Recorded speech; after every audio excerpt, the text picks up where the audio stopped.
Merhaba arkadaşlar, kanalıma hoş geldiniz. Bugün şöyle az kalın bir ipim var.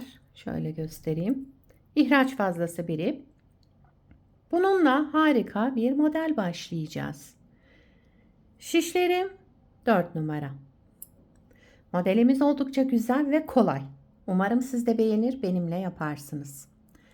Yapım aşamalarına geçmeden önce kanalıma abone değilseniz, abone olup videolarımı da beğeniyorsanız beğeni yapmayı, yorum yapmayı, beni desteklemeyi unutmayın.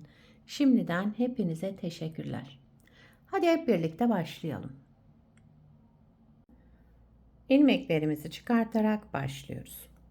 Bu model için ilmek sayısı 4 ve 4'ün katları artı 1. Yani her model 4 ilmekten oluşuyor. En sonuna bir ilmek ekliyoruz.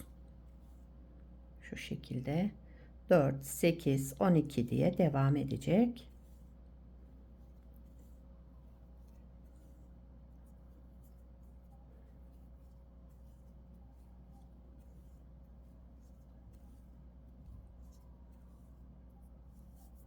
Bakın şöyle 4 ilmek bir model için, 4 ilmek bir model için şöyle devam ettim. En sonuna da bir ilmek ekliyorum.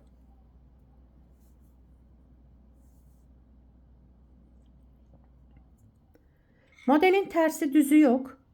Her iki tarafta aynı model oluşuyor.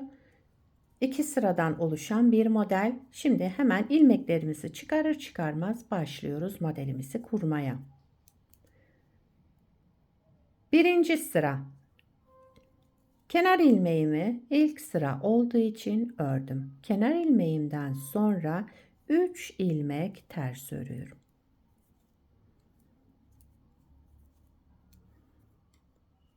Şöyle. Bir ilmek örmeden aldığım ipim arka tarafta. Yine 3 ilmek ters. Şöyle. Bir ilmek örmeden aldığım ipim arka tarafta kalacak şekilde bir ilmeği örmeden aldım. Devamında yine 3 ilmek ters. 3 ilmek ters ördükten sonra bir ilmek örmeden alalım, ipimiz arka tarafta. 3 ilmek tersle sıramı tamamlıyorum. Kenar ilmeğimi de düz olarak ördüm. İkinci sıra. Kenar ilmeğinden sonra bakın burada 3 tane düzümüz var. Birincisini ters ördüm. Şu şekilde yani bir ters, bir ilmek örmeden aldım, ipim arka tarafta. Şimdi burada 3 ters örüyorum. Bakın 1, 2 ve 3 ilmek ters ördüm. Bir ilmek örmeden aldım, 3 ilmek ters örelim. Terslerimizin bakın ortadaki şu örmeden aldığımız ilmek. 3 ters ilmekten sonra bir ilmek örmeden alıyoruz. İpimiz arka tarafta kalacak şekilde. Örmeden aldığım ilmekten sonra 3 ilmek ters örüyorum.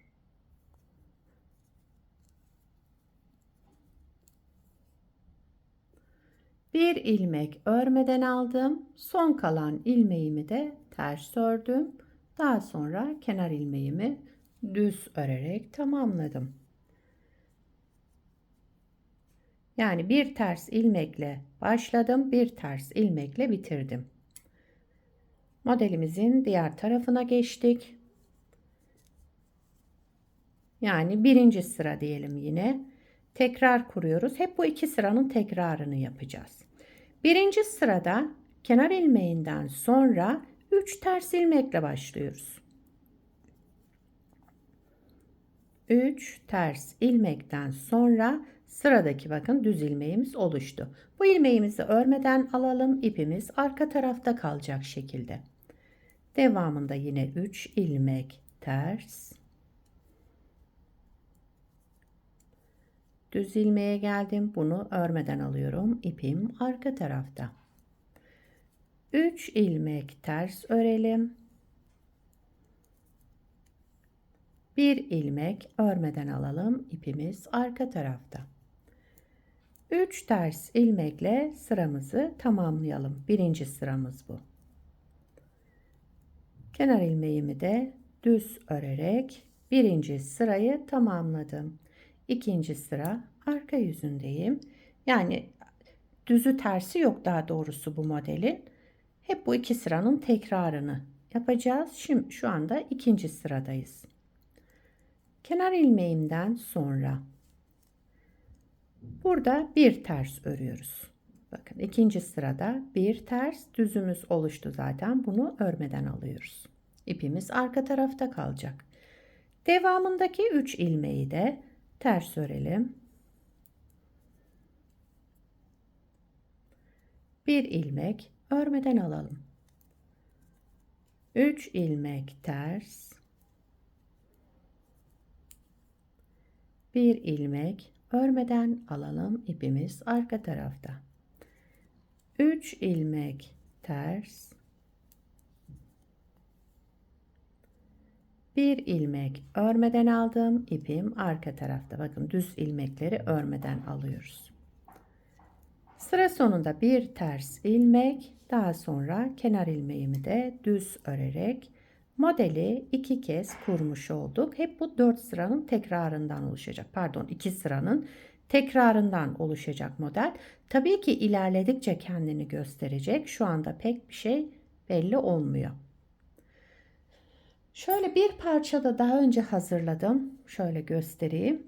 Bakın modelin ilerlemiş hali böyle olacak. Aynı ipi kullandım. Sadece burada 5 numara şiş kullandım. Burada 4 numarayla başladık. Burada 5 numara şiş kullandım. Daha güzel, daha şöyle yumuşacık bir dokusu oluştu. Her iki tarafta aynı. Bakın. Şöyle. Modelin tersi düzü yok. Her iki tarafta aynı oluşuyor. İsterseniz şurada da birkaç ilmek beraber yapalım. Şöyle. Kenar ilmeğimi örmediğim için ördüm burada. Daha sonra 3 ilmek ters örüyoruz. Şişlerim uzun geldi. Çekim yaparken daha kısa şiş kullanıyorum çünkü. Evet, 3 tersten sonra düz olan ilmeğimizi örmeden alıyoruz. İpimiz arka tarafta. Yine 3 ilmek ters.